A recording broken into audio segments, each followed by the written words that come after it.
Un agradecimiento especial a los patrocinadores de estos videos: Xochitl, Agustín Reyes, Dante Aragón, Israel Ramírez, Aesir, Francisco Domínguez, Pablo Gómez, Shinorg, Oscar Padilla, Mauricio Martínez, Christoph 55, Miguel Alvarado, Oscar Barragán, Ángel Valencia, César Iván, Luis Enrique Mijares, Germán Aguas, Héctor David, Cato Adri, Roby Queda, Lord Linux, Imar Martínez, Enrique Vivas, Sebastián Galeano, Javiruchis, Alejandro Tapia, Tok Takovich, Vapnian, Franz Sache, Fernando Santos, Matías Bouno, Laura Carrillo,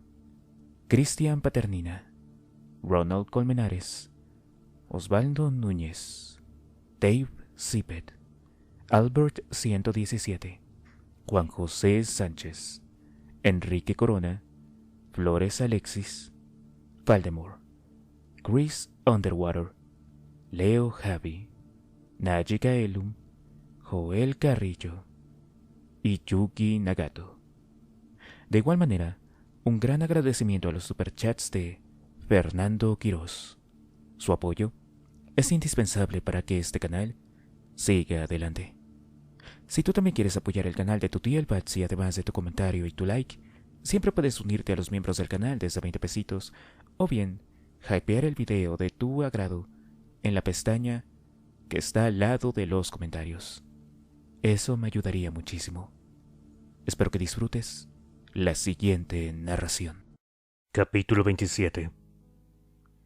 La cena estaba preparada cuando llegué a casa de Rita.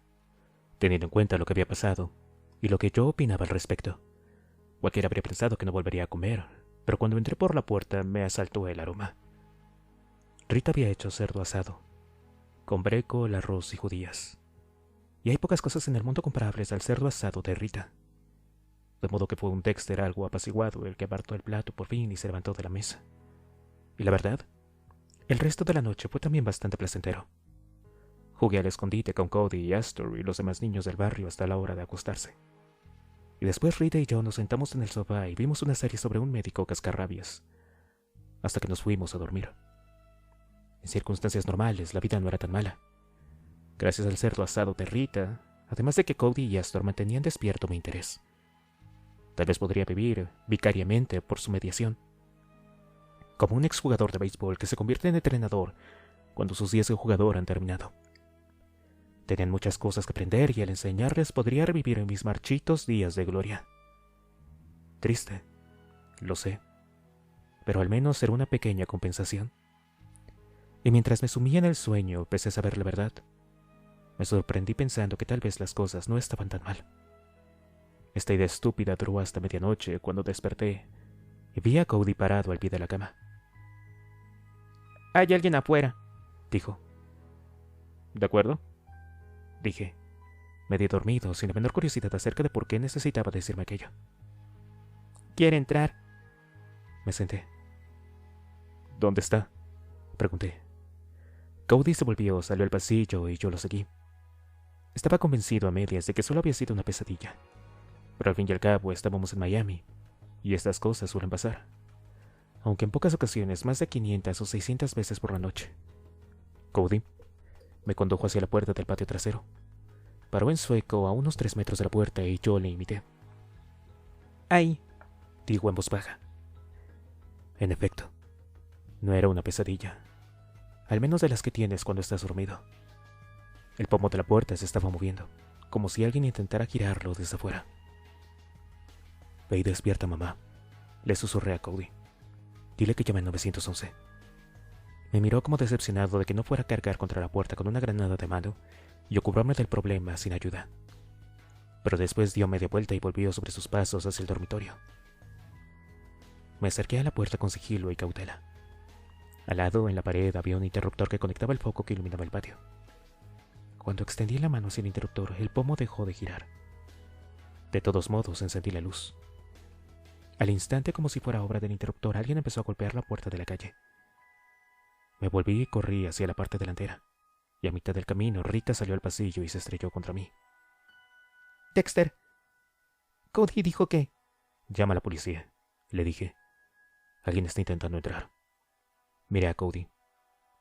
Despierta a tu hermana y enciérrense todos en el cuarto de baño. ¿Pero quién? Nosotros no, dijo Rita. Vete, le dije, y me dirigí hacia la puerta de la calle. También aquí encendí la luz exterior y una vez más el sonido cesó de inmediato. Solo para empezar de nuevo al final del pasillo, por lo visto en la ventana de la cocina. Y por supuesto, cuando entré como una exhalación en la cocina, el sonido ya había cesado, incluso antes de encender la luz del techo. Me acerqué poco a poco a la ventana que había sobre el fregadero y miré con cautela. Nada. Solo la noche, el seto y la casa del vecino y nada más. Me incorporé y esperé un momento, a la espera de que el ruido empezara otra vez, en algún otro rincón de la casa. No lo hizo. Me di cuenta de que estaba conteniendo el aliento y respiré. Fuera lo que fuera, había parado. Abrí los puños y respiré hondo. Y entonces, Rita chilló.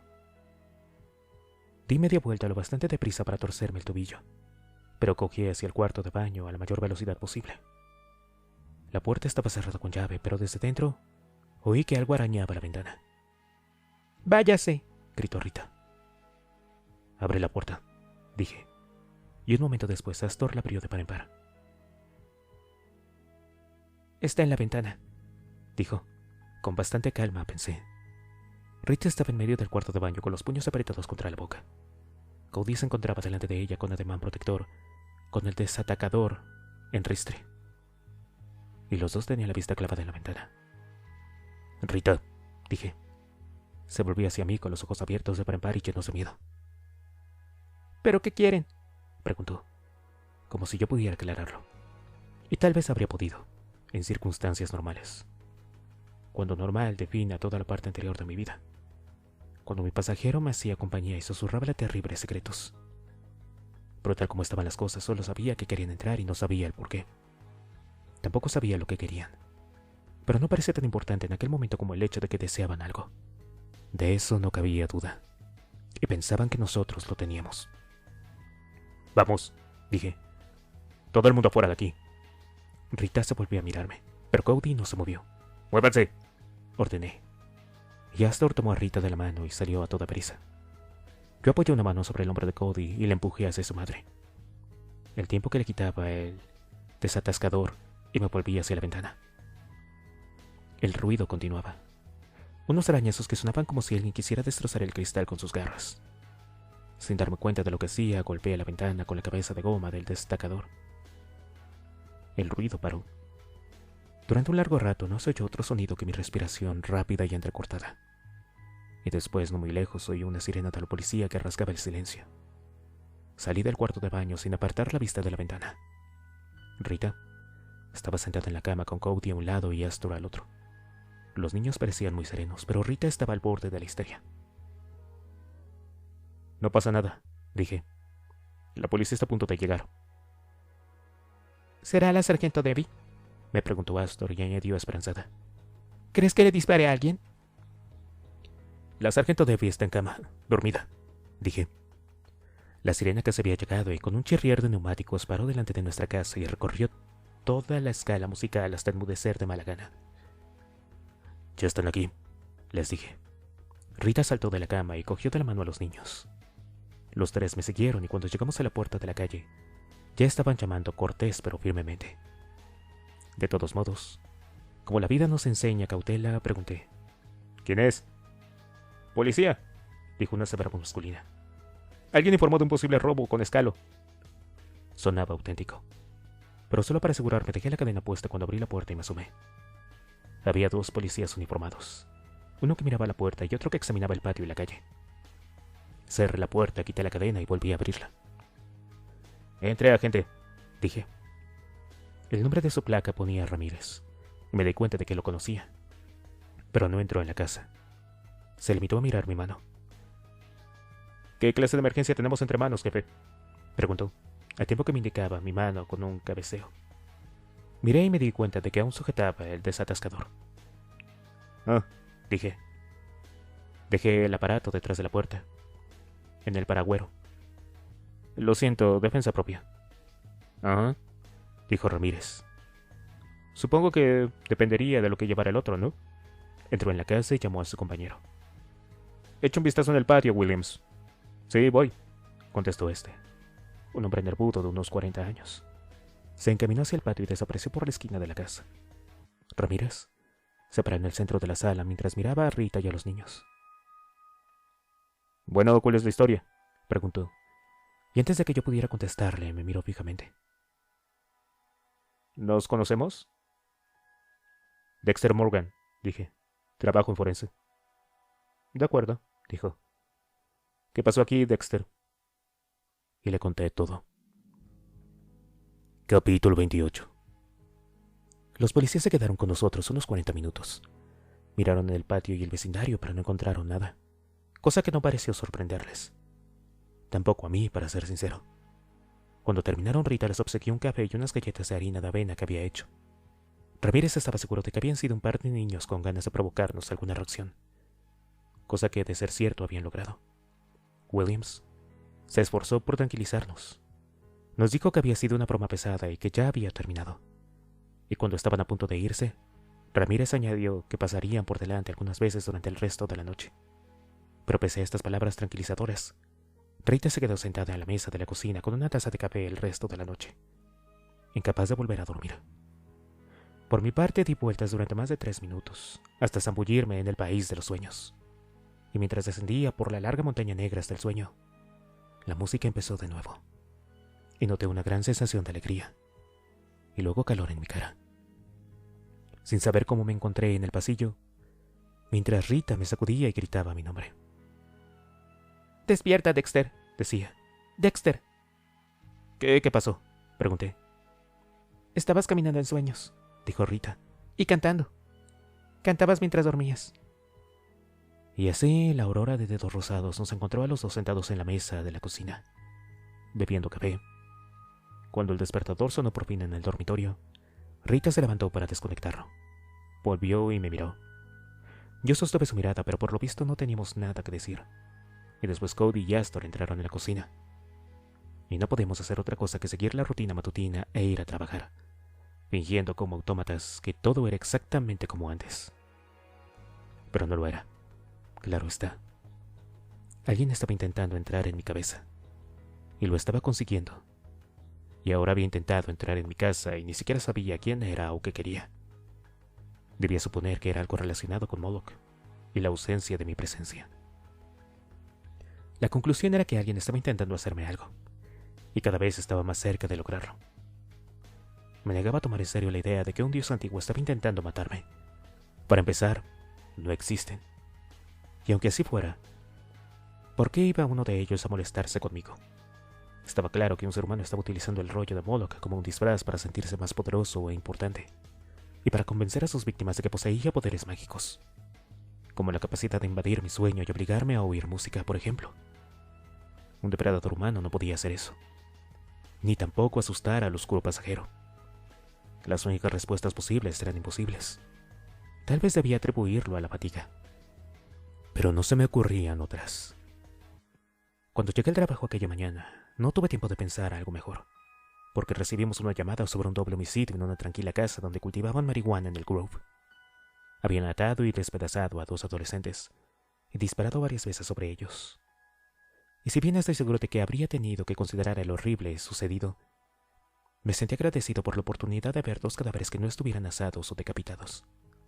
Conseguía que las cosas parecieran normales, incluso plácidas, al menos por un rato. Rocié me iluminó el aquí y allí, casi contento de llevar a cabo una tarea que expulsara durante un rato la espantosa música. Pero también me concedió tiempo para meditar, cosa que hice. Veía escenas como esta mañana, cada día, y 9 de cada 10 veces, los asesinos decían cosas como «se me fue la olla» o «cuando me di cuenta de lo que estaba haciendo ya era demasiado tarde». Siempre excusas, que a mí me parecían divertidas porque yo siempre sabía lo que estaba haciendo. Y por eso lo hacía.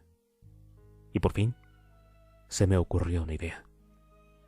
Había descubierto que no podía hacer nada a Starzak sin el oscuro pasajero. Esto significaba que mi talento residía en el pasajero, y no en mí mismo. Lo cual podía significar que todos aquellos a los que se les iba la olla eran anfitriones temporales de algo similar, ¿verdad? Hasta ahora el mío nunca me había abandonado. Siempre estaba en casa conmigo. No iba vagando por las calles, de paseo con el primer pringado colérico que encontraba. Muy bien, dejemos eso de lado un momento. Supongamos que algunos pasajeros se pasean y otros son hogareños. ¿Podía explicar esto lo que Halpern había escrito como un sueño? ¿Pudo algo entrar en su interior? ¿Obligarlo a matar a 2 chicas, llevarlo de vuelta a casa y acostarlo antes de irse? No lo sabía. Pero sí sabía que si la idea tenía algún fundamento, mi problema era mucho más grave de lo que había imaginado. Cuando volví a la oficina ya había pasado la hora de comer, y tenía una llamada de Rita recordándome que a las 12:30 tenía cita con su pastor.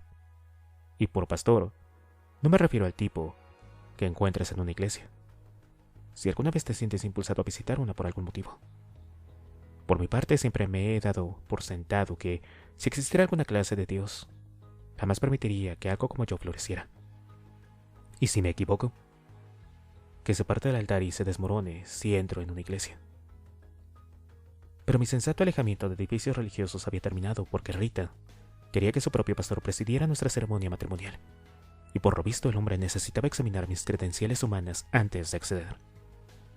La primera vez no había hecho un buen trabajo, por supuesto, ya que el primer marido de Rita había sido un adicto al crack que le pegaba con regularidad, y el reverendo no había logrado detectarlo. Y si el pastor había pasado por alto algo de evidente antes, las probabilidades de que lo hiciera mejor conmigo no eran muy numerosas. De todos modos, Rita sentía una gran confianza con el hombre. De modo que fuimos a la antigua iglesia de roca coralina, situada en unos terrenos frondosos del Grove, tan solo a 1 kilómetro de la escena del homicidio en la que había estado trabajando por la mañana. Rita había recibido la confirmación en dicha iglesia, me explicó, y conocía al pastor desde hacía mucho tiempo. Por lo visto, eso era importante, y supuse que debería hacerlo, teniendo en cuenta lo que yo sabía sobre varios hombres. Hombres de Dios que habían llamado mi atención debido a su pasatiempo favorito. Mi ex pasatiempo favorito también. El reverendo Gillis nos estaba esperando en su despacho. La rectoría siempre me habría sonado como un lugar en el que te encuentras con un proctólogo. Tal vez era un sacristán. Admito que no estoy al día en la terminología. Mi madre adoptiva, Doris, intentó llevarme a la iglesia cuando era pequeño, pero después de un par de lamentables incidentes quedó claro que no me gustaba. Y Harry intervino. El estudio del reverendo estaba forrado de libros de títulos improbables, que sin duda ofrecían sabios consejos sobre cómo apechugar con cosas que Dios prefería que evitaras. También había algunos que ofrecían información sobre el alma de la mujer, aunque no especificaba cuál, e información sobre cómo conseguir que Cristo trabajara para ti. Esperé que no fuera por el salario mínimo. Había incluso uno sobre química cristiana, lo cual me pareció un poco forzado, a menos que diera la receta del viejo truco de convertir agua en vino. Mucho más interesante era un libro con letras góticas en la cubierta de la encuadernación. Volví la cabeza para leer el título. Simple curiosidad, pero cuando los leí, sentí una sacudida en mi interior, como si mi esófago se hubiera llenado de hielo de repente. Posesión demoníaca, realidad o fantasía, rezaba.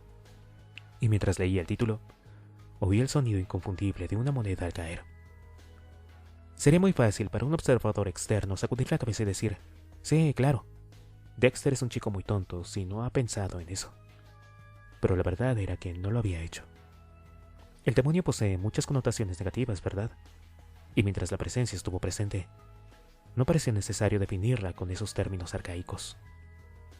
Solo, ahora que había marchado, era necesaria una explicación. ¿Por qué no está? Era algo anticuada, pero su propia antigüedad parecía defender la posibilidad de que existiera algo por el estilo.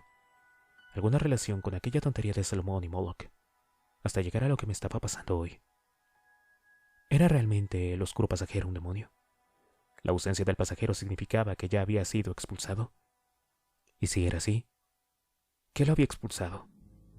¿Algo de una bondad suprema? No recordaba haberme topado con algo semejante durante la última vida. Justo lo contrario en realidad.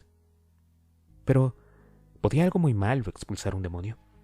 O sea, ¿podía existir algo peor que un demonio? Tal vez Moloch. ¿O podía un demonio autoexpulsarse por algún motivo? Intenté consolarme con la idea de que al menos ahora tenía unas cuantas buenas preguntas, pero tampoco me sentí muy confortado. Y mis pensamientos fueron interrumpidos cuando la puerta se abrió y el buen reverendo Gillis entró sonriendo y murmurando: Vaya, vaya. El reverendo tendría unos 50 años y parecía bien alimentado, por lo cual supuse que el negocio iba viento en popa. Avanzó hacia nosotros y dio a Rita un abrazo y un beso en la mejilla, antes de volverse para ofrecerme un caluroso apretón de manos. Bien, dijo mientras me sonreía con cautela. Así que tú eres Dexter. Supongo que lo soy, padre, contesté. No pude evitarlo. Asintió, casi como si fuera lógico. Siéntense, por favor, y relájense, dijo. Dio la vuelta al escritorio y se sentó frente a nosotros en una enorme silla giratoria. Decidí tomarme sus palabras al pie de la letra y me recliné en la butaca de piel roja. Rita se sentó en el borde de la otra butaca idéntica. Rita. Vaya, vaya. Volvió a sonreír. Así que estás dispuesta a volver a intentarlo, ¿verdad? Sí, es que... creo que sí, dijo Rita y se ruborizó violentamente. Quiero decir sí. Me miró con una brillante sonrisa roja. Estoy más que dispuesta. Bien, bien, dijo él y desvió su expresión de cariñosa preocupación hacia mí. ¿Y tú, Dexter? Me gustaría saber algo de ti. Bien, para empezar, soy sospechoso de un asesinato, dije con modestia. Dexter, dijo Rita, y aunque fuera imposible, enrojeció todavía más. ¿La policía cree que mataste a alguien? Preguntó el reverendo Gillis. No, todos lo creen, dije.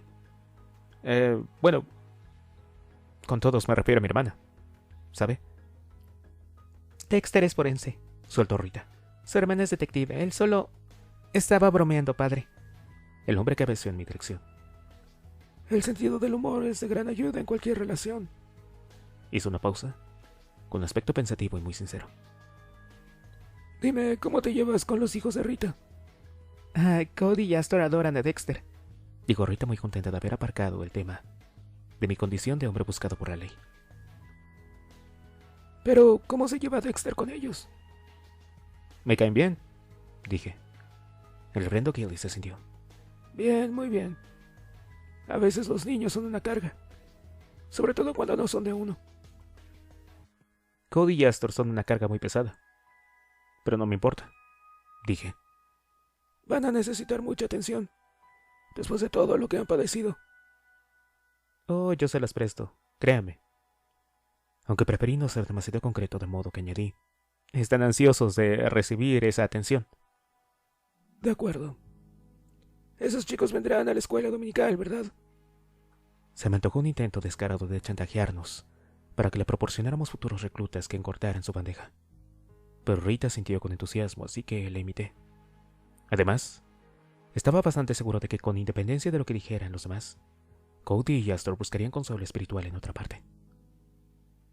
En cuanto a ustedes dos, dijo el hombre al tiempo que se reclinaba en la butaca y se frotaba el dorso de una mano con la palma de la otra. Una relación en el mundo actual necesita una firme base en la fe. Me miró expectante. ¿Qué opinas tú, Dexter? Bien, ya estábamos. Hay que creer que tarde o temprano un pastor encontrará una forma de dar un giro a las cosas para encimarte a su terreno. No sé si es peor que mentir a un pastor que a otra persona, pero yo deseaba que la entrevista concluyera con rapidez y sin causa dolor. ¿Y cómo iba a conseguirlo si decía la verdad? Sí, reverendo, tengo mucha gran fe en la codicia y estupidez de la raza humana, y en la dulzura del acero afilado de una noche iluminada por la luna. Tengo fe en lo invisible oscuro, en la fría risotada de las sombras interiores, y más que fe, estoy seguro, porque he visto, con todas sus letras, porque he visto el desolador desenlace y sé que es real. Ahí vivo yo. Pero eso no tranquilizaría al hombre, y no necesitaba preocuparme por ir al infierno si metía la pata con un pastor. Si existe un infierno, yo ya tengo reservado un asiento en primera fila. Claro, la fe es muy importante, me limité a decir, y el hombre pareció quedar satisfecho. Estupendo. De acuerdo. Dexter, ¿quieres preguntar algo acerca de nuestra iglesia? Una buena pregunta, tal vez. Pero me pilló por sorpresa, pues había pensado que en el curso del que estaba la entrevista tendría que contestar a preguntas en lugar de formularlas. Estaba preparado para mostrarme evasivo durante 1 hora, al menos. ¿Pero qué podía preguntar? ¿Utilizan mosto o vino? ¿La bandeja es de metal o de madera? ¿Es pecado bailar? No estaba preparado. No obstante, él parecía muy interesado en saberlo. Le dediqué una sonrisa tranquilizadora. Bueno, me gustaría saber qué opina de la posesión demoníaca, dije. Dexter. Rita tragó saliva con una sonrisa nerviosa. Eso no es... No querrás. El reverendo Gillis levantó una mano. No pasa nada, Rita. Creo saber qué quiere decir Dexter. Se reclinó en la butaca y cabeceó al tiempo que me dedicaba una agradable sonrisa de complicidad. Ha pasado tiempo desde que no pisas una iglesia, ¿verdad, Dexter?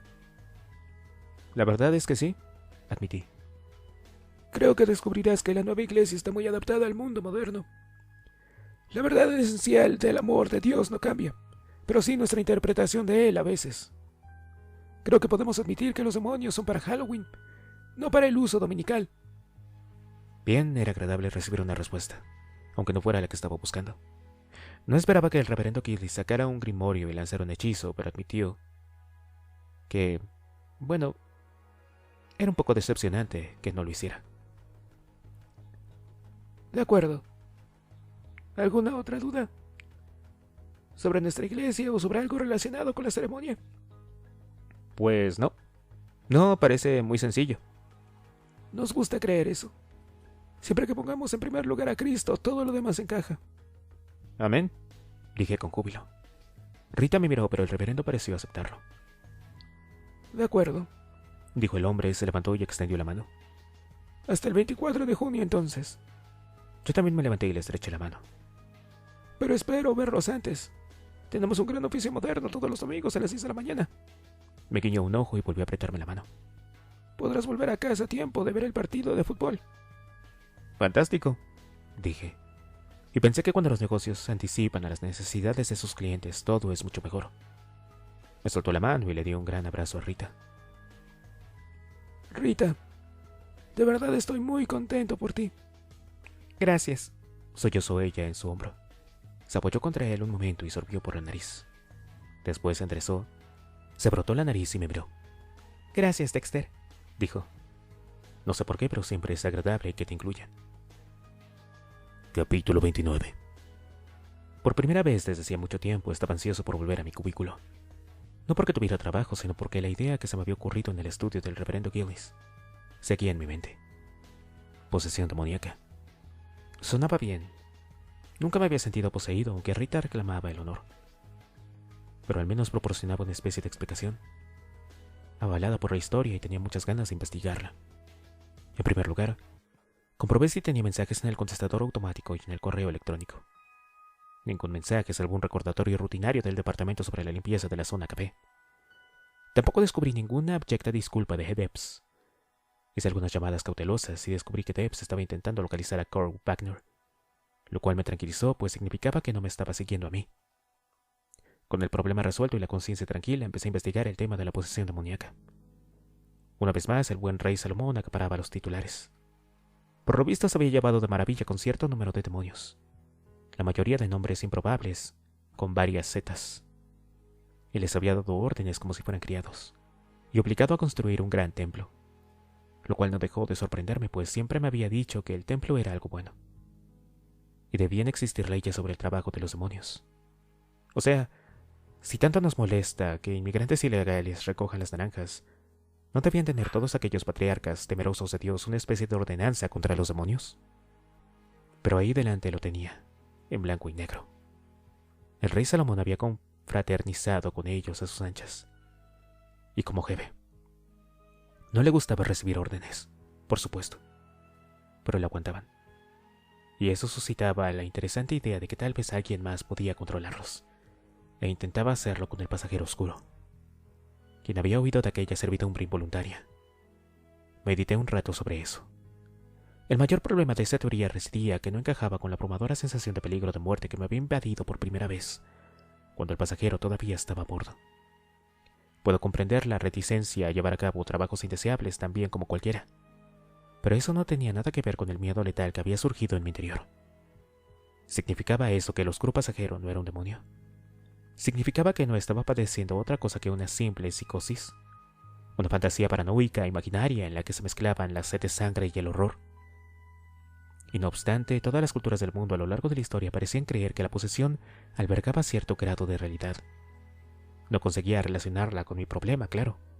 Intuía que estaba cerca de algo, pero no se me ocurrían ideas.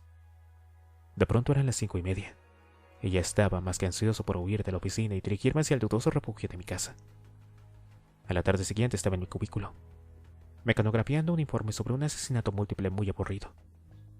Hasta Miami tiene asesinatos vulgares, y este era uno de ellos. O 3:30, para ser preciso, pues había 3 cadáveres en el depósito y un cuarto cuerpo en cuidados intensivos en el Jackson Memorial. Era un simple tiroteo en una de las escasas zonas de la ciudad en la que la propiedad se valoraba a la baja. Era absurdo dedicarle mucho tiempo, pues había montones de testigos, y todos coincidían en que alguien llamado Cabronazo era el culpable. De todos modos, hay que observar las formas, y yo había pasado medio día en el lugar de los hechos, para asegurarme de que nadie había saltado desde una puerta y troceado a las víctimas con una tijera de podar setos, al tiempo que las ametrallaban desde el auto que pasaba. Estaba intentando pensar en una forma interesante de conseguir que las manchas de sangre fueran congruentes con un tiroteo desde algo en movimiento, pero el aburrimiento estaba consiguiendo que visquiera, y mientras miraba la pantalla sin verla, oí un zumbido, y después el retumbar de gongs, y la música nocturna volvió a empezar, y tuve la impresión de que la página en blanco de la pantalla se teñía de sangre. Se derramaba sobre mí, inundaba la oficina y todo el mundo visible. Salté de la silla y parpadeé varias veces hasta que se desvaneció, pero me dejó tembloroso e intrigado. Estaba empezando a afectarme a plena luz del día, incluso sentado en mi mesa de la jefatura de policía. Y no me gustaba nada. O se estaba fortaleciendo o acercando, o me estaba sumiendo en la locura más absoluta. Los esquizofrénicos oyen voces, ¿no? También oyen música. ¿Podía calificarse la voz del oscuro pasajero? Había estado loco desde el primer momento y un episodio final estaba afectando la cordura artificial del indeciso Dexter. No creía que fuera posible. Harry me había enderezado, conseguido que me adaptara. Harry habría sabido que estaba loco y me había dicho que no. Harry jamás se equivocaba. Ya estaba adaptado y bien, solo bien, gracias. ¿Por qué oía esa música? ¿Por qué me temblaba la mano? ¿Por qué necesitaba aferrarme a un fantasma, con el fin de evitar sentarme en el suelo y darme golpecitos en los labios con el dedo índice? Estaba claro que nadie del edificio había oído nada, solo yo. De lo contrario, los pasillos estarían llenos de gente bailando o chillando. No, el miedo se había adentrado en mi vida a mayor velocidad de lo que yo podía alcanzar. Había llenado el espacio vacío interior donde había habitado el oscuro pasajero. No tenía nada con que trabajar. Necesitaba información externa si aspiraba a comprender esto. Muchas fuentes creían que los demonios eran reales. Miami estaba llena de gente que trabajaba con ahínco para mantenerlos alejados cada día de sus vidas.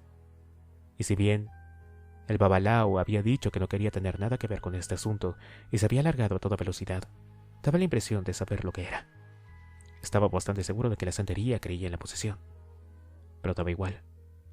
Miami era una ciudad diversa y maravillosa, y encontraría otro lugar donde formular la pregunta y recibir una respuesta muy diferente. Tal vez incluso la que iba buscando. Abandoné mi cubículo y me encaminé al apartamento. El árbol de la vida estaba en la periferia de Liberty City, en una zona de Miami no apta para ser visitada de noche por turistas de Iowa. Este rincón en concreto había sido tomado por inmigrantes haitianos, y muchos edificios estaban pintados de varios colores chillones, como si no bastara con uno solo. En algunos edificios había murales que plasmaban la vida rural de Haití. Predominaban los gallos y los chivos. En la pared exterior del árbol de la vida había pintado un árbol grande, cosa muy adecuada, y debajo una imagen alargada de 2 hombres que tocaban tumbadoras. Aparqué justo delante de la tienda y entré por una puerta con mosquitera, que hizo sonar una campanilla y se cerró de golpe a mis espaldas. En la parte de atrás, al otro lado de una cortina de cuentas colgantes, una voz de mujer dijo algo en criollo. Yo me quedé delante del mostrador de cristal y esperé. La tienda estaba forrada de estanterías que contenían numerosos tarros con cosas misteriosas, líquidas, sólidas e indefinidas. Daba la impresión de que uno o dos contenían cosas que habían estado vivas en un momento. Al cabo de un rato, una mujer se abrió paso entre las cuentas y se acercó. Aparentaba unos 40 años, delgada como un junco de pómulos altos y una tez como caoba desteñida por el sol. Llevaba un vestido rojo y amarillo largo y suelto, y un turbante a juego en la cabeza. Ah, Dijo con un fuerte acento criollo. Me miró de arriba abajo con expresión escéptica y meneó la cabeza. ¿en qué puedo servirlo, señor? Bien, dije, y más o menos me callé. ¿Cómo podía empezar, al fin y al cabo? No podía decir que creía estar poseído y quería que el demonio volviera. La mujer se arrojaría sangre de pollo. O tal vez me la arrojaría a mí. Señor, me urgió impaciente. Sí, bueno, me estaba preguntando, dije, lo cual era muy cierto. ¿Tendrá de casualidad libros sobre posesión demoníaca? ¿En inglés? La mujer se obedeció los labios con una expresión de suma desaprobación y meneó la cabeza enérgicamente. ¿por qué la pregunta? ¿Es periodista? No, no, claro que no. Solo estoy interesado. Curiosidad. ¿Curiosidad por el vudú? Preguntó. No, solo por lo referido a la posesión. Ya veo, Dijo. Y si ello era posible, su desaprobación aumentó. ¿por qué? Alguien muy inteligente debe haber dicho alguna vez que, cuando todos los demás fracasan, debes decir la verdad. Sonaba tan bien que estaba seguro de no haber sido el primero en pensarlo, y daba la impresión de que era lo único que me quedaba por hacer. Hace un tiempo. Creo, O sea, no estoy seguro, claro, pero creo que tal vez estuve poseído hace un tiempo. ya veo. Me miró fijamente durante unos momentos y después se encogió de hombros. Es posible. Añadió por fin. ¿Por qué lo dice? Es que... bueno, tenía la sensación de que había algo dentro, vigilando. La mujer escupió en el suelo con un gesto muy extraño en una dama tan elegante y sacudió la cabeza. Ustedes los blancos. Nos robaron, nos trajeron aquí, nos lo arrebataron todo. Y después cuando ganamos algo con la nada que nos dan, también quieren una parte. Agitó un dedo en mi dirección como una profesora de segundo amonestando a un mal estudiante. Escuche, Blanco. Si un espíritu entra en usted, lo sabría. No es como en las películas. Es una gran bendición, dijo con una sonrisa de satisfacción. y no suele ocurrirle a los blancos. Vaya, qué bien, dije. No, Dijo. a menos que lo desea, a menos que solicite la bendición, esta no llega.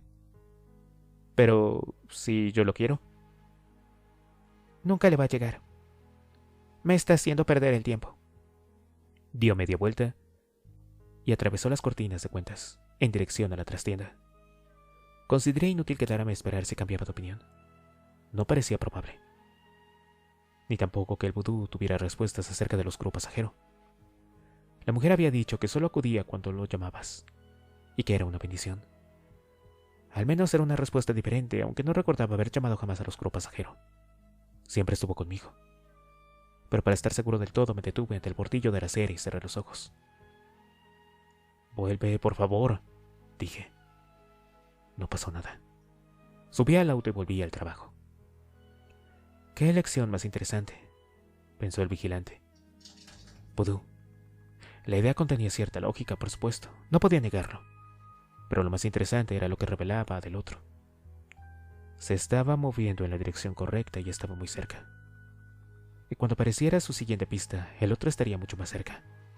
El chico había sentido tanto pánico que había estado a punto de escapar. Pero no lo había conseguido. Había sido muy útil, y ahora iba camino de recibir su oscura recompensa. Al igual que el otro. Capítulo 30. Apenas me había sentado en la silla cuando Deborah entró en mi pequeño cubículo y se sentó en la silla plegable delante de mi mesa. Kurt Wagner ha desaparecido, dijo. Esperé a que siguiera hablando, pero no dijo nada más, así que sentí. Acepto tu disculpa, dije. Nadie lo ha visto desde el sábado por la tarde. Su compañero de cuarto dice que cuando volvió se comportó de una forma muy extraña, pero no dijo nada. Se cambió de zapatos y se fue. Punto. Dejó su mochila. Admito que eso me animó un poco. ¿Qué había dentro? Rastros de sangre. Dijo como si admitiera que se había comido la última galleta. Coincide con la de Tammy Connor. Vaya, vaya, dije.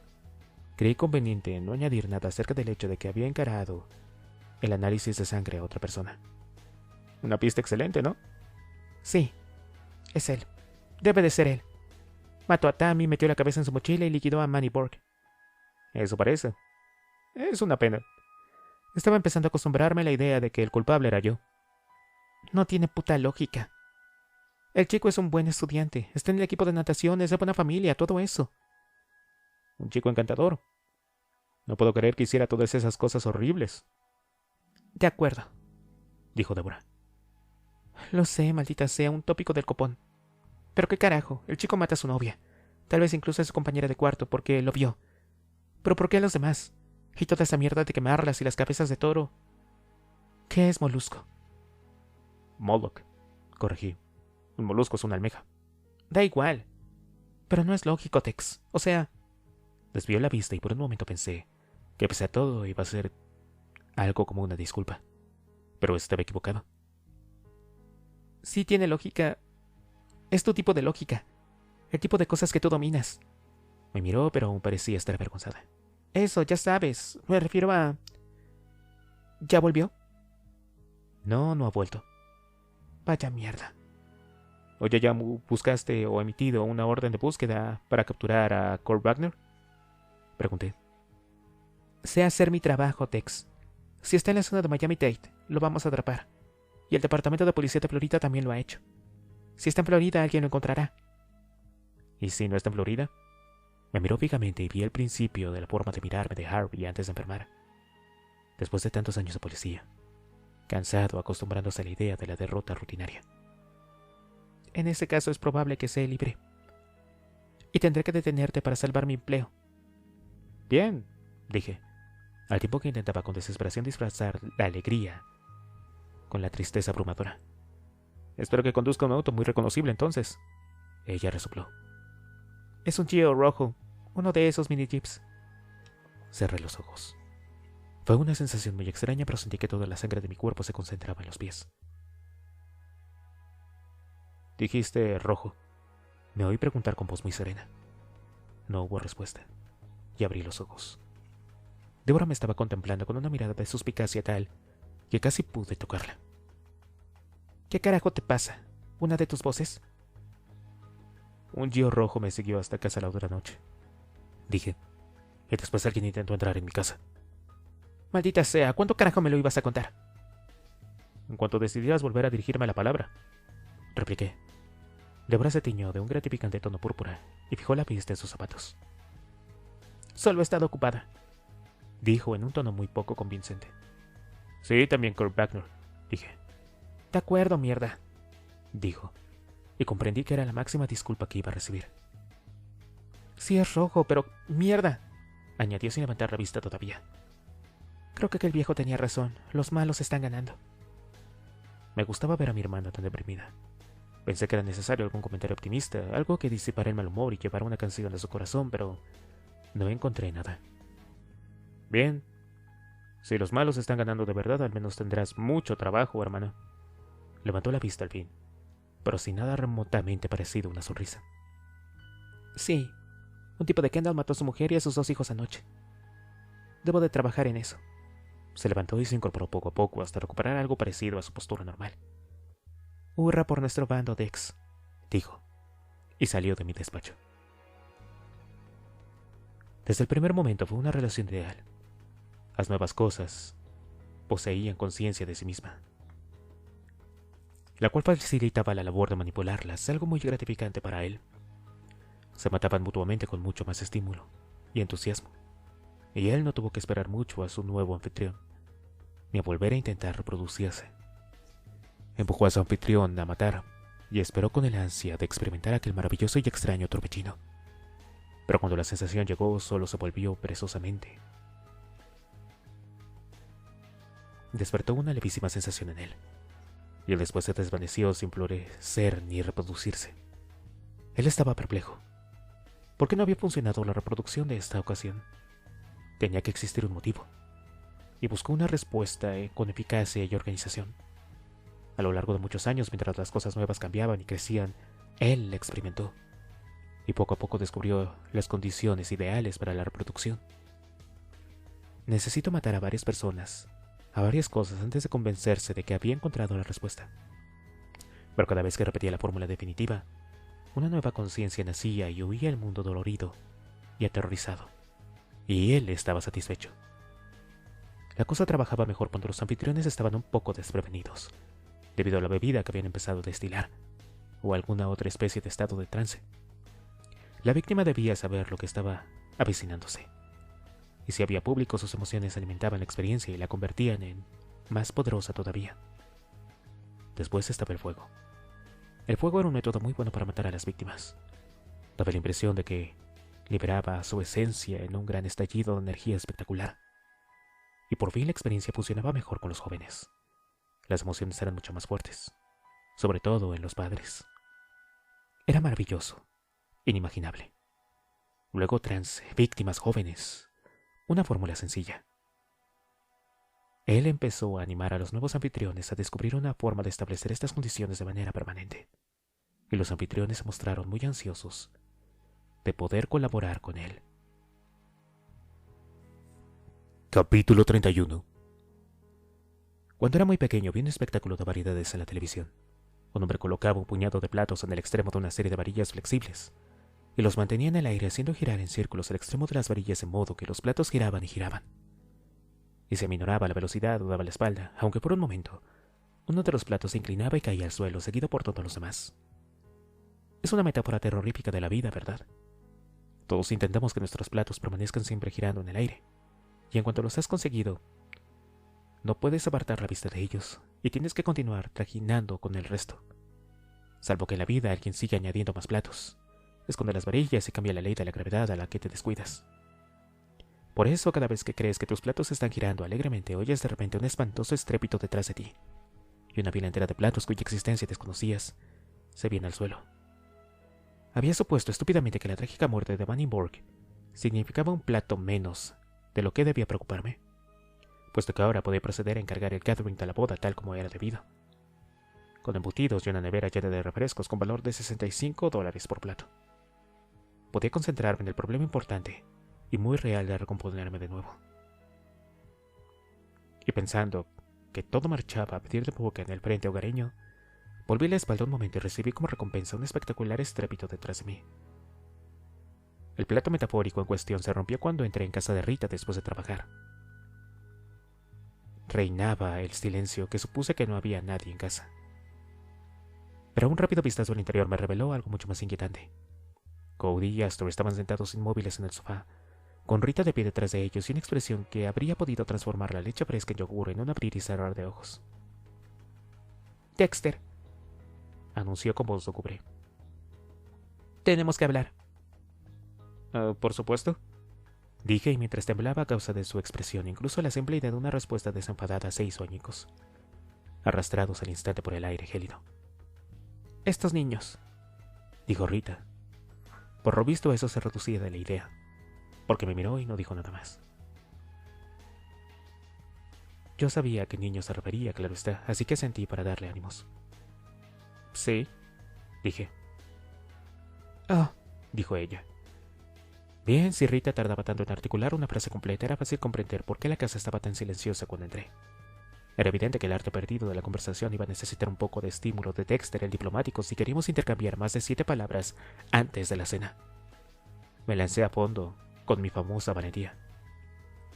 Rita, le pregunté, ¿hay algún problema? Repitió, lo cual no fue muy alentador. Bien, no puedes hacer gran cosa con monosílabos, aun cuando seas un consumado conversador como yo. Como estaba claro que no iba a recibir la menor ayuda de Rita, miré a Cody y Astor, que no se habían movido desde que yo entré. Muy bien, ¿pueden decirme qué le pasa a su madre?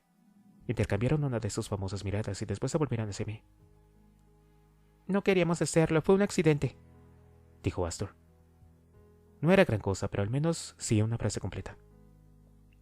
Bueno, me alegra saberlo, pero ¿qué es lo que era un accidente? Nos pilló, dijo Cody, y Astor le dio un codazo. No queríamos hacerlo, repitió la niña con énfasis, y Cody se volvió para mirarla antes de recordar lo que habían acordado. Ella le fulminó con la mirada y parpadeó una vez, antes de cabecear un poco en mi dirección. Accidente, dijo Cody. Era bonito ver que un frente unido defendía la línea oficial del partido. Pero aún no sabía de qué estábamos hablando y llevábamos hablando más o menos unos cuantos minutos. El tiempo era un factor apremiante, puesto que la hora de la cena se estaba aproximando y Dexter necesitaba alimentarse con regularidad. Es lo único que dicen, intervino Rita, y no se acercan lo más mínimo a la verdad. No sé cómo es posible atar al gato de los Villegas por accidente. Pero no murió, dijo Astor con la voz más inaudible que la había oído utilizar. ¿Para qué eran las tijeras de podar el seto?, preguntó Rita. No las utilizamos, dijo Astor. Pero iban a hacerlo, ¿verdad?, insistió Rita. Dos cabecitas se volvieron hacia mí. Y poco después, la de Rita también. Estoy segura de que no fue intencionado, pero una imagen de lo sucedido empezó a formarse.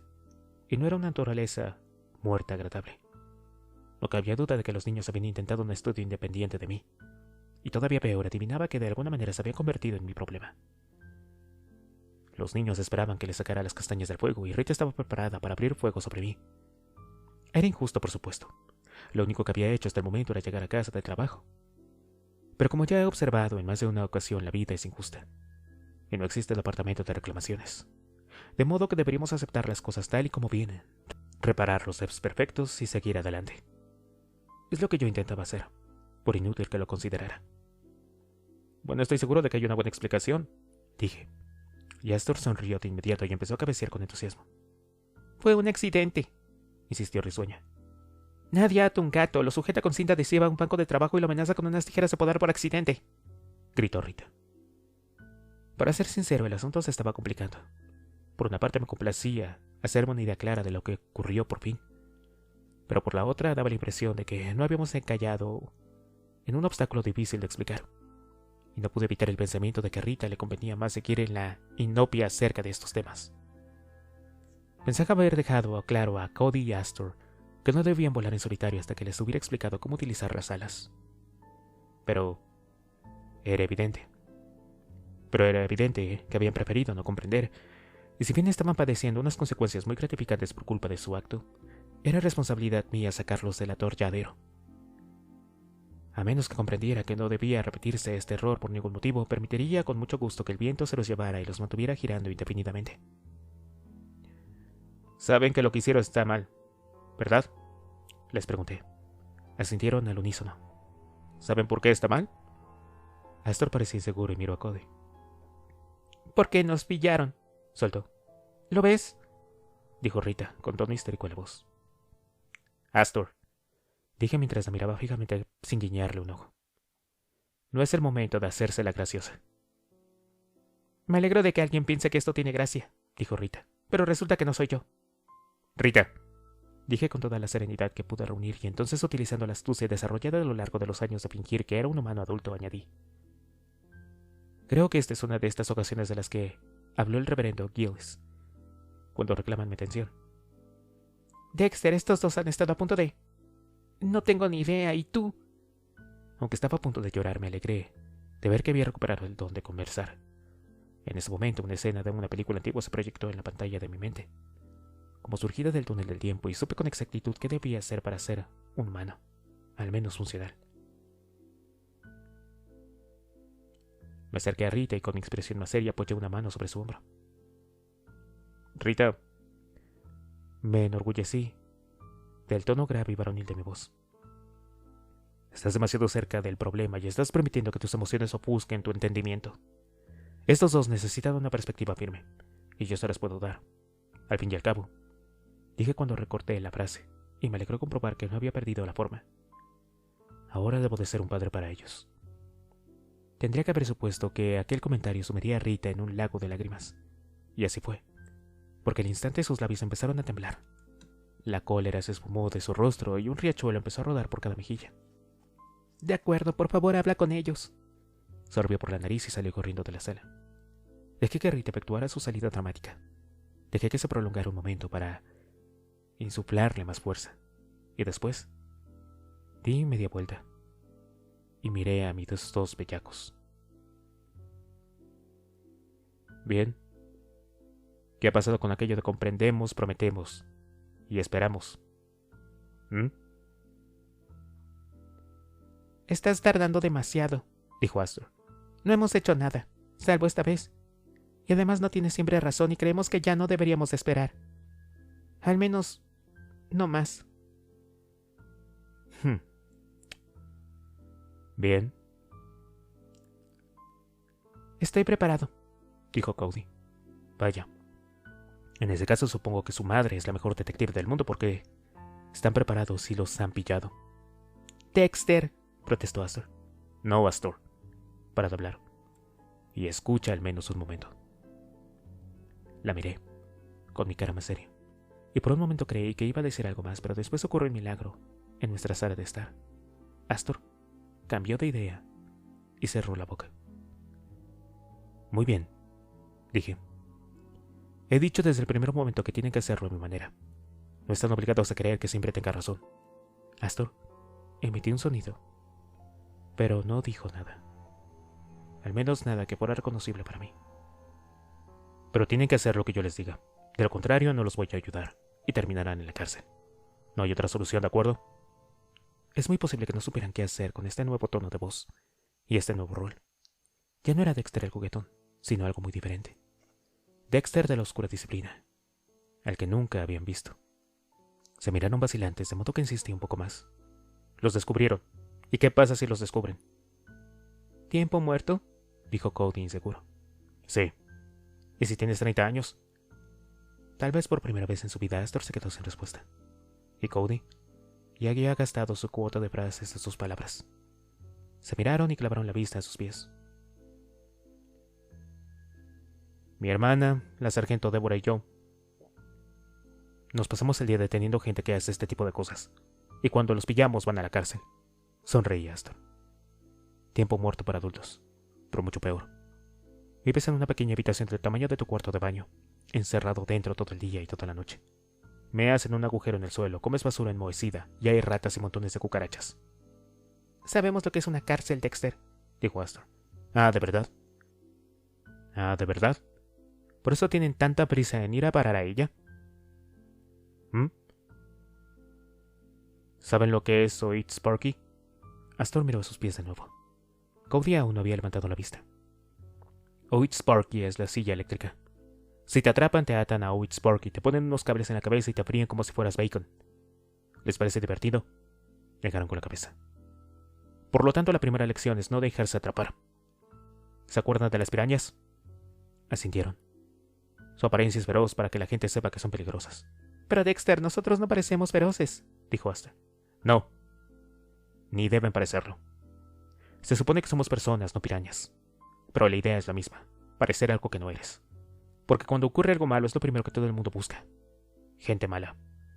Tienen que parecer niños dulces, encantadores y normales. ¿Puedo llevar maquillaje?, preguntó Astor. Cuando seas mayor. Siempre dices lo mismo. Y es muy en serio. Los atraparon esta vez porque fueron a su bola y no sabían lo que hacían. No sabían lo que hacían porque no quieren hacerme caso. Decidí que la tortura ya se había prolongado bastante y me senté en el sofá entre los dos. Se acabó de hacer estas cosas en mí, ¿entendido? Y cuando lo prometan ahora, que vaya en serio. Ambos levantaron la vista poco a poco y después asintieron. Lo prometemos, dijo Astor en voz baja. Y Cody la corrió en voz aún más baja. Prometido. Bien. Ahora vayan a pedir perdón a su madre. Los dos se levantaron de un salto, aliviados de que el interminable calvario hubiera terminado. Y yo lo seguí, con una sensación de satisfacción que no recordaba desde hace mucho tiempo. Tal vez no estaba tan mal esto de ser padre. Capítulo 32. Sun Tzu, un hombre muy listo, pese al hecho de que lleva muerto mucho tiempo, escribió un libro llamado El arte de la guerra. Y una de sus numerosas observaciones inteligentes consiste en que cada vez que ocurre algo espantoso, existe alguna forma de aprovecharlo en tu favor. si analizas las cosas desde la perspectiva adecuada. No es el típico pensamiento de la Pollyanna californiana de la nueva era, que insiste en que si la vida te da limones, siempre puedes hacer pastel de limón. Es un consejo muy práctico, que resulta útil con más frecuencia de lo que la gente sospecha. En aquel momento, por ejemplo, mi problema consistía en cómo continuar adiestrando a Cody y Astor en el código de Harry, ahora que su madre los había, descubierto. Buscando la solución me acordé del buen Sun Tzu y traté de imaginar qué habría hecho él. Como era general, es probable que hubiera atacado el flanco izquierdo con la caballería o algo por el estilo, pero los principios debían ser los mismos. De modo que mientras conducía a Astor y a Cody a los brazos de su llorona madre, estaba batiendo el oscuro bosque del cerebro de Dexter en busca de alguna idea a la que diera su aprobación el viejo general chino. Y lo justo, cuando los tres nos deteníamos delante de la sollozante Rita, la idea surgió y la agarré al vuelo. Rita, dije en voz baja, creo que puedo parar esto antes de que se nos escape de las manos. ¿Has oído lo que? Ya se nos escapó de las manos, dijo, y sorbió por la nariz. Mira, tengo una idea. Mañana quiero que los lleves a mi trabajo cuando salgan del colegio. Pero eso no es... ¿No empezó todo porque... ¿Viste alguna vez algún documental titulado Scared Straight? Pregunté. Me miró un momento. Sorbió por la nariz de nuevo y miró a los dos niños. Por eso, a las 3:30 de la tarde siguiente, Cody y Astor se estaban turnando en mirar por el microscopio del laboratorio forense. ¿Eso es un pelo? Preguntó Astor. Exactamente, dije. Es asqueroso. La mayor parte del cuerpo humano lo es, sobre todo si lo miras bajo un microscopio. Mira el que hay al lado, ¿quieres? Siguió una pausa atenta, interrumpida solo cuando Cody la tiró del brazo y ella lo apartó de un empujón. Ya para, Cody. Dime, ¿qué es lo que observas? Parecen diferentes, dijo la niña. Lo son. El primero es tuyo. El otro es mío. Continuó mirando durante un rato más y después apartó el ojo del ocular. Se nota, son diferentes. La cosa mejora. Cody, dame uno de tus zapatos, ¿sí? Cody se sentó en el suelo y se quitó la zapatilla izquierda. Me la dio y yo extendí la mano. Ven conmigo, dije. Le ayudé a ponerse de pie y me siguió hasta la mesa más cercana. Le subí a un taburete y levanté el zapato para que viera la suela. ¿Tu zapato está limpio o sucio? Lo examinó con detenimiento. Limpio, dijo. Eso crees tú, pero mira esto. Apliqué un pequeño cepillo de alambre a la suela del zapato y deposité con cuidado la mugre casi invisible que había entre los surcos de la suela sobre una placa de Petri. Coloqué una pequeña muestra sobre la placa de vidrio y la llevé al microscopio. Astor acudió de inmediato a mirar, pero Cody se le adelantó. Mi turno, mi zapato. Ella me miró y yo asentí. Es su zapato. Ya mirarás después. Al parecer aceptó la justicia del acuerdo porque retrocedió y dejó que Cody trepara el taburete. Miré en el ocular para enfocarlo y vi que la placa mostraba lo que deseaba. Dije y retrocedí. Dime lo que ves, joven Jedi. Cody miró en el microscopio varios minutos, hasta que los saltitos impacientes de Astor lo distrajeron tanto que los dos la miraron. Ya ha pasado mucho tiempo, es mi turno, dijo ella. Dentro de un momento, dije y me volví hacia Cody. Dime qué has visto. Meneó la cabeza. Solo porquería. De acuerdo. Yo te lo diré. Miré en el ocular otra vez. En primer lugar hay pelo de animal y probablemente de felino. Eso significa gato, dijo Astor. Después un poco de tierra con alto contenido de nitrógeno, tal vez tierra orgánica, como la que utilizan en las plantas de interior. Hablé a Cody sin alzar la vista. ¿A dónde llevaron al gato? ¿Al garage? ¿Donde su madre trabaja con sus plantas? Sí. Sí, me lo imaginaba. Volví a mirar el microscopio.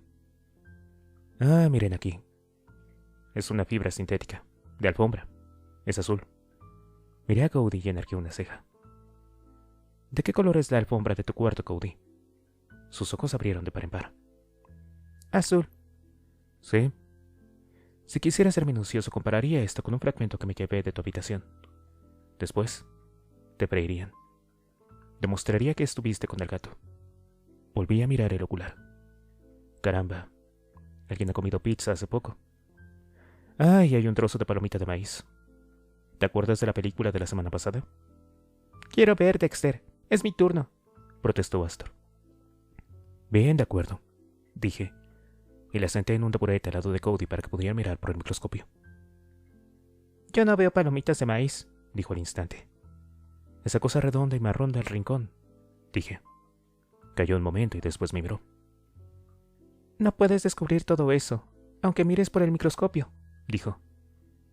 Me complace admitir que estaba presumiendo, pero al fin y al cabo esa era la esencia de todo el episodio, así que estaba preparado. Tomé una libreta de niñas que había preparado y la abrí sobre el banco. Sí que puedo, dije, y muchas cosas más. Mira, localicé una página con fotos de diferentes pelos de animales elegida con cuidado para exhibir la mayor variedad. Aquí está el pelo de gato. Muy diferente al de la cabra, ¿ves? Pasé la página. Y fibras de alfombra. No se parecen a las de una camisa ni a las de una toalla. Los dos miraron el libro y pasaron las 10 o 12 páginas que habían juntado para demostrarles que, pues sí, puedo descubrirlo. Estaba todo dispuesto de manera que un forense pareciera algo más omnisciente y todopoderoso que el mago de Oz. Por supuesto. Y para ser justo podemos hacer casi todo lo que les enseñé. La verdad es que no parece servir de gran cosa a la hora de pillar a los malos, pero ¿para qué iba a estropearles una tarde tan mágica? Vuelvan a mirar al microscopio, dije al cabo de unos minutos. A ver qué más pueden descubrir. Obedecieron muy ansiosos y durante un rato se lo pasaron en grande. Cuando por fin levantaron la vista, les dediqué una sonrisa jubilosa. Todo esto recogido de un zapato limpio, dije. Cerré el libro y los observé mientras meditaban al respecto. Y solo utilizando un microscopio. Moví la cabeza en dirección a las máquinas centellantes que llenaban la sala. Imaginen lo que podemos descubrir cuando utilizamos todo eso. Sí, pero podríamos ir descalzos, dijo Astor. Me sentí como si hubiera dicho algo sensato. Claro, podrían. Y yo podría hacer algo como esto. Dame la mano. Astor me miró unos segundos, como temerosa de que fuera a cortarle el brazo, pero al final lo extendió poco a poco. Lo sujeté y utilizando un corta uñas que saqué del bolsillo hurgué debajo de sus uñas. Ya verás lo que sale de aquí, dije. Pero si me he lavado las manos, dijo Astor. Eso da igual. Deposité las motas de materia sobre otra placa y la coloqué bajo el microscopio. Bien, pues. Sería un poco medio dramático decir que todos nos quedamos petrificados, pero es cierto. Los dos me miraron, yo los miré y todos nos olvidamos de respirar. El sonido se estaba acercando y me costó mucho recordar que estábamos en la jefatura de policía y por lo tanto a salvo por completo. Dexter, dijo Astor con voz algo temblorosa. Estamos en la jefatura de policía. No corremos ningún peligro. Y de nuevo, un golpe seco se escuchó. Se detuvo muy cerca, se me erizó el vello de la nuca y me volví hacia la puerta cuando se abrió poco a poco. El sargento Doakes se detuvo en el umbral con la mirada llameante que parecía haberse convertido en su expresión permanente. Dijo, y el sonido fue casi tan inquietante como su aparición, pues salía de una boca sin lengua. Pues sí, soy yo, dije. Me alegro de que se acuerde. Avanzó un poco más. Astor saltó del taburete y corrió hacia las ventanas, lo más lejos posible de la puerta. Doakes se detuvo para mirarla. Después sus ojos se desviaron hacia Cody, quien bajó del taburete y le miró sin parpadear. Doakes miró a Cody. Cody sostuvo su mirada y Doakes se respiró hondo en una imitación muy pasable de Darth Vader. Después volvió la cabeza hacia mí y avanzó otro paso con rapidez, de manera que estuvo a punto de perder el equilibrio. Repitió esta vez en un susurro. ¿Nios? Repetí y la verdad es que estaba perplejo y no deseaba provocarlo. O sea, si insistía en ir dando tumbos por ahí asustando a los niños, lo menos que podía hacer era llevar papel y lápiz para comunicarse. Por lo visto, era pedir demasiado, porque respiró de nuevo como Darth Vader y señaló con una garra de acero a Cody. Repitió en una especie de rugido. Me busca a mí, dijo Cody. Me volví hacia él sorprendido de que hablara con Doakes delante, como una pesadilla convertida en realidad. Pero claro, Cody no tenía pesadillas. Se limitó a mirar a Doakes. ¿Y por qué a ti, Cody?, pregunté. Vio mi sombra, dijo el niño. El sargento Doakes avanzó otro paso hacia mí. Su garra derecha chasqueó como si hubiera decidido atacarme por voluntad propia. Oh, Keino. Por lo visto algo tramaba. Pero también estaba claro que debería resignarse a la mirada asesina silenciosa, pues era casi imposible comprender las sílabas pastosas que salían de su boca mutilada. Susurró, y era una condenación tan clara de todo cuanto era Dexter, porque al final comprendí que me estaba acusando de algo. ¿Qué quieres decir?, pregunté. Yo no he hecho nada. Nio, dijo y señaló de nuevo a Cody. Yo tampoco, dije. Admito que le tendí un poco de trampa ahí porque entendí mal a propósito. Estaba diciendo niño y le salía como Nio, porque carecía de lengua. Pero mi aguante tenía un límite. Había quedado dolorosamente patente en los intestinos de los intentos de comunicación verbal de Doakes, los cuales habían tenido un éxito muy limitado. Pero él insistía en probar. ¿Es que aquel hombre había perdido el sentido de la decencia? Por suerte para todos, nos interrumpió un taconeo en el pasillo. Deborah entró con una tromba en la sala. «Dexter», dijo. Cayó cuando vio la estrambótica escena de Doakes con la garra levantada hacia mí. Astor aplastada contra la ventana y Cody con un escalpelo en la mano, dispuesto a utilizarlo contra Doakes. ¿Qué mierda pasa aquí? «Doakes», dijo Deborah. El hombre dejó caer la mano muy poco a poco, pero no apartó los ojos de mí. Te estaba buscando, Dexter. ¿Dónde estabas? Estaba tan agradecido por su oportuna interrupción que me abstuve de subrayar lo absurdo de su pregunta. Pues seleccionando a los niños. ¿Y tú? Camino de Diner Key, contestó. Han encontrado el cadáver de Kurt Wagner.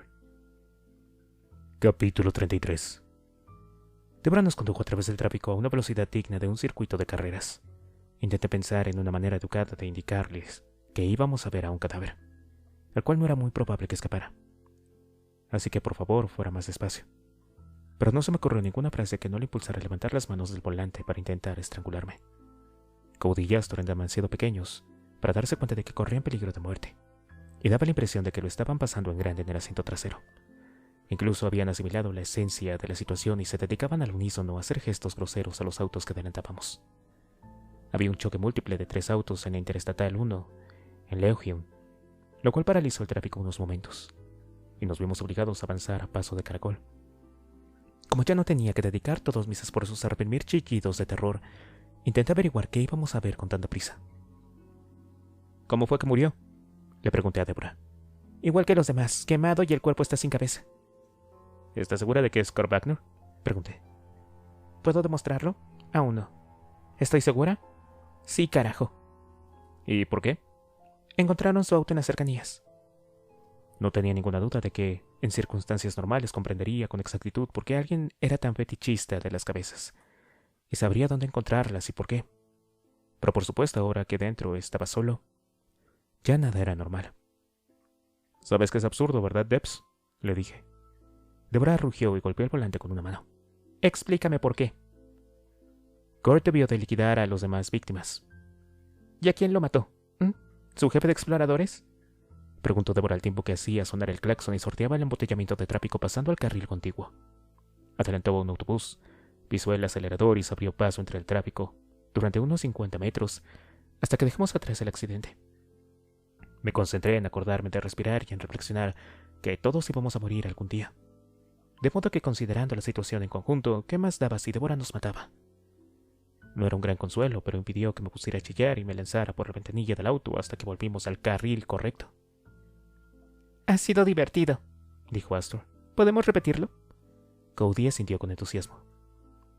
La próxima vez podríamos poner la sirena, siguió Astor. ¿Por qué no utiliza la sirena, sargento Debbie? No me llames Debbie, replicó Deborah. No me gusta la sirena. ¿Y por qué no?, insistió Astor. Deborah exhaló un enorme suspiro y me miró con el rabillo del ojo. Tienes que admitir que es una buena pregunta, dije. Hace demasiado ruido. Ahora déjenme conducir, ¿de acuerdo? Bien, de acuerdo, dijo Astor, pero no parecía muy convencida. Corrimos en silencio hasta Grand Avenue y yo intenté pensar en el caso, con la intención de encontrar algo que pudiera ser útil. No lo conseguí, pero sí se me ocurrió que algo tenía que valer la pena mencionar. Oye, Debs, ¿y si la muerte de Wagner es solo una coincidencia? Eso no te lo crees ni tú. Pero si quería escapar puede que intentara conseguir documentos de identidad falsas, y no acertara con los proveedores. O quisiera que le sacaran del país a escondidas. Teniendo en cuenta las circunstancias, pudo toparse con gente muy mala. Ni siquiera a mí me parecía probable. Pero Débora se lo pensó unos segundos. Mientras se mordisqueaba el labio inferior y tocaba el claxon, maquinalmente al adelantar una furgoneta de cortesía de un hotel. No, está basado, Dexter. Como los 2 primeros cadáveres. Es imposible que copiaran eso. Una vez más tomé conciencia de algo que se agitaba levemente en mi desierto interior. En la zona habitada antes por el pasajero oscuro. Cerré los ojos e intenté localizar aunque solo fueran los vestigios de mi antiguo compañero fiel. Pero no había nada en absoluto. Abrí los ojos a tiempo de ver que Débora adelantaba a un Ferrari rojo. Bueno, la gente lee los diarios, ¿no? Siempre hay asesinos copiados. Se quedó pensativa y después sacudió la cabeza. No creo en las coincidencias. Sobre todo en algo como esto. Asado y sin cabeza, ¿y es una coincidencia? Ni hablar. La esperanza es lo último que se pierde, pero aún así tuve que admitir que estaba en lo cierto. Decapitar y quemar no era el procedimiento normal del asesino normal, pues la mayoría se decantaría por darte un golpe en la cabeza, atarte un ancla a los pies y arrojarte a la bahía. Por lo tanto, lo más probable es que fuéramos a ver el cadáver de alguien a quien considerábamos un asesino, y lo habían matado de la misma manera que a sus víctimas. Si yo hubiera sido el de antes, habría disfrutado de la deliciosa ironía. Pero en mi estado actual se me antojaba una frente irritante a una existencia metódica.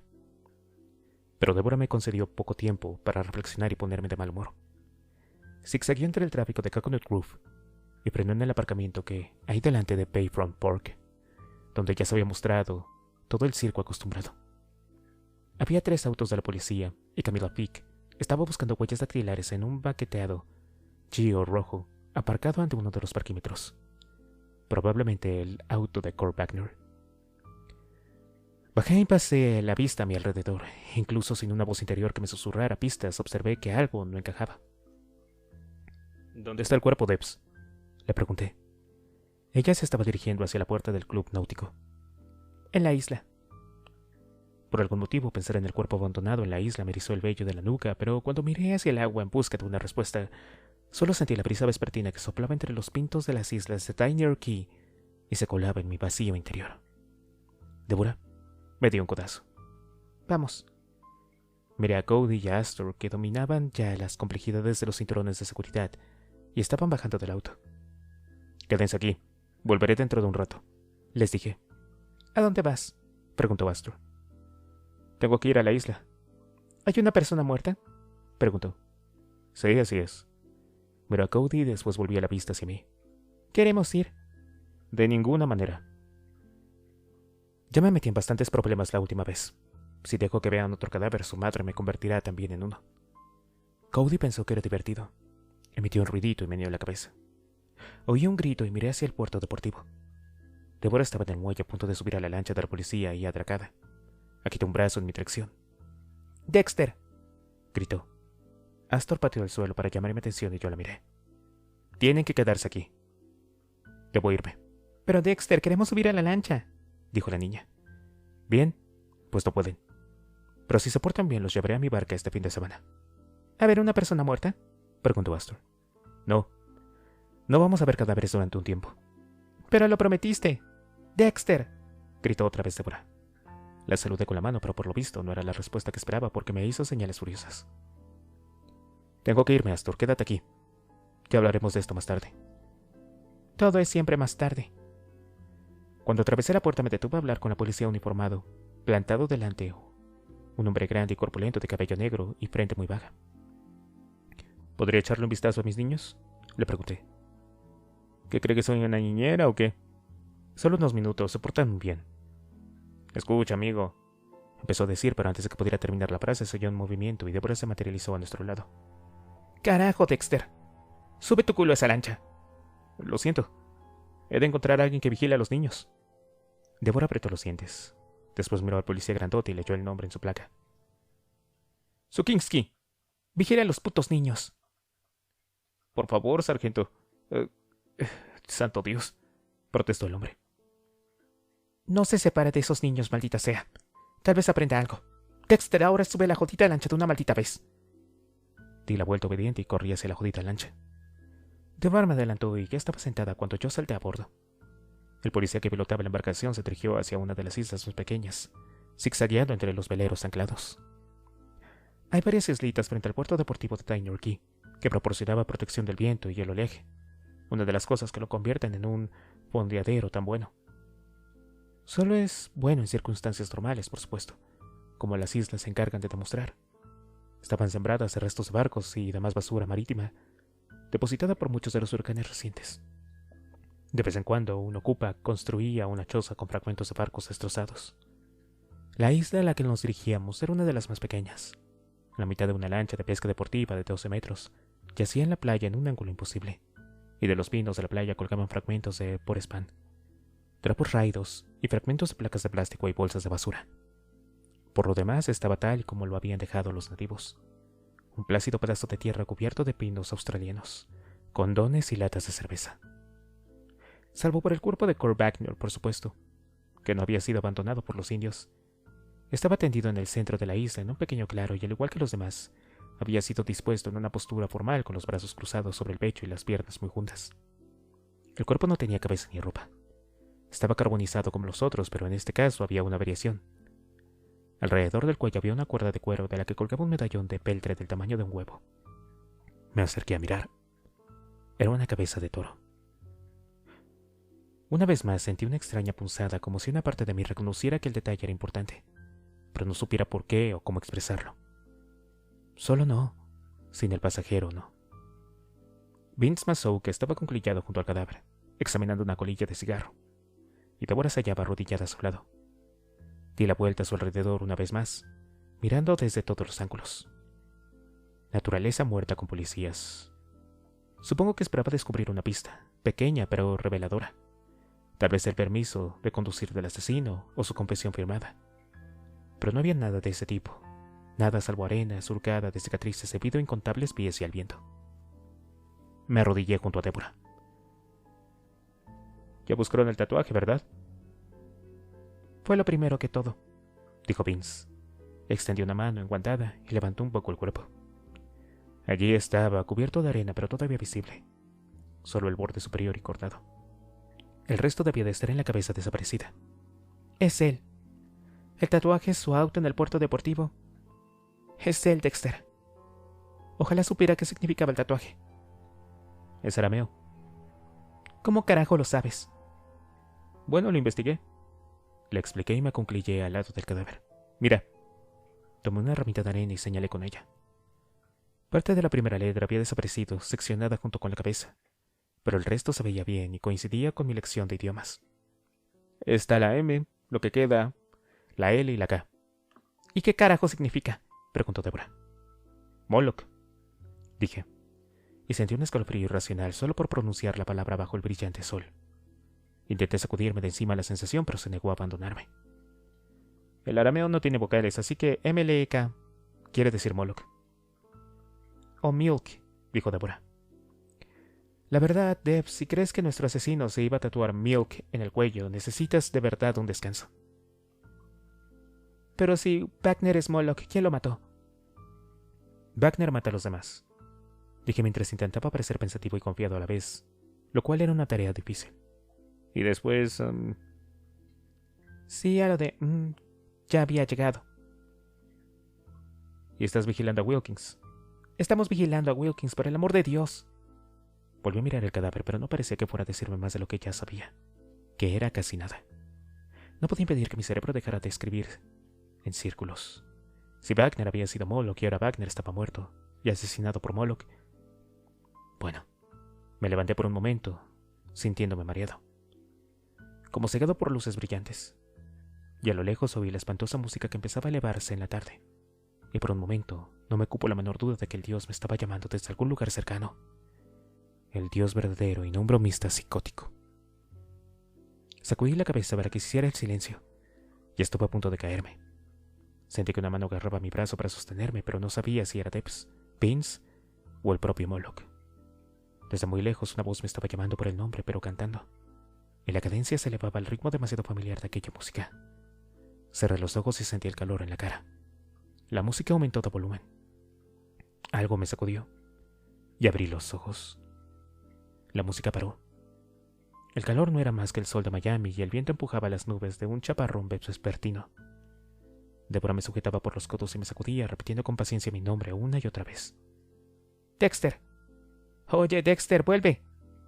Sí, aquí estoy, dije, aunque no estaba muy seguro. ¿Te encuentras bien, Dex?, me preguntó. Sí, creo que solamente me levanté demasiado deprisa, respondí. Ella me miró con escepticismo. De verdad, pues me encuentro bien. Vamos, eso creo. ¿Eso crees? Sí, lo digo en serio. Me levanté demasiado rápido. Me miró y después retrocedió. De acuerdo. Si puedes llegar hasta la lancha, volvamos. Tal vez se debió a que estaba todavía un poco mareado, pero no encontré sentido a sus palabras. Como si estuviera hablando en camelo. ¿Volver? Dexter, tenemos 6 cadáveres y nuestro único sospechoso está tumbado aquí sin cabeza. Exacto, dije, y oí el leve eco de un tambor en mi voz. ¿A dónde vamos? Débora cerró los puños y apretó los dientes.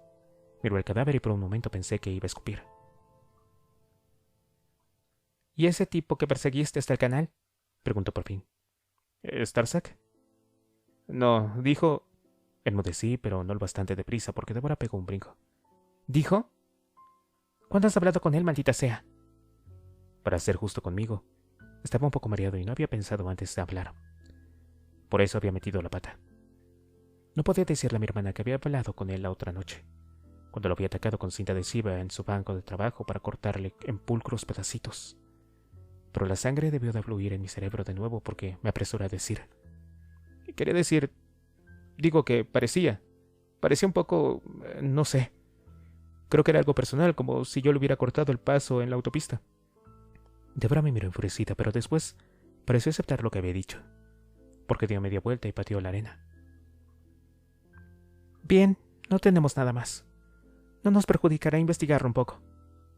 No me pareció una buena idea aclararle que yo ya lo había investigado a fondo, mucho más allá de los límites de la rutina policial normal. De modo que solamente me limité a asentir.